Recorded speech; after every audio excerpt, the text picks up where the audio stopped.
তিনি কর্তৃক বরাদ্দের দিন একটি বড় ধরনের শোডাউন করেছিলেন, যেটা নির্বাচন আচরণবিধির লঙ্ঘন। এর লক্ষ্যে তাকে রিটার্নিং অফিসার ব্যাখ্যা তলব করেছিলেন এবং তিনি রিটার্নিং অফিসার নিকট উপস্থিত হয়ে ব্যাখ্যা দিয়েছিলেন। সে ব্যাখ্যায় রিটার্নিং অফিসার সন্তুষ্ট না হওয়াতে বিষয়টি মাননীয় কমিশনের দৃষ্টিগোচরে আনে এবং মাননীয় কমিশন তাকে আজকে ব্যক্তিগতভাবে কমিশনে উপস্থিত হয়ে বক্তব্য প্রদানের জন্য নির্দেশনা প্রদান করেন। এর পরিপ্রেক্ষিতে তিনি নিজে এবং বিজ্ঞ লয়ার সহ উপস্থিত হয়ে নির্বাচন কমিশনের ব্যাখ্যা প্রদান করেছেন এবং তিনি দোষ স্বীকারপূর্বক নিঃশর্ত ক্ষমা প্রার্থনা করেছিলেন।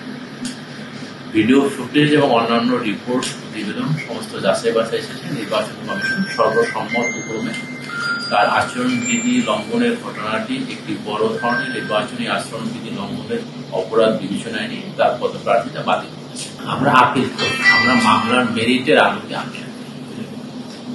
আমরা আপিল করে এবং 5 থেকে 7টাতে আমরা আপিলে জয়লাভ করেছি।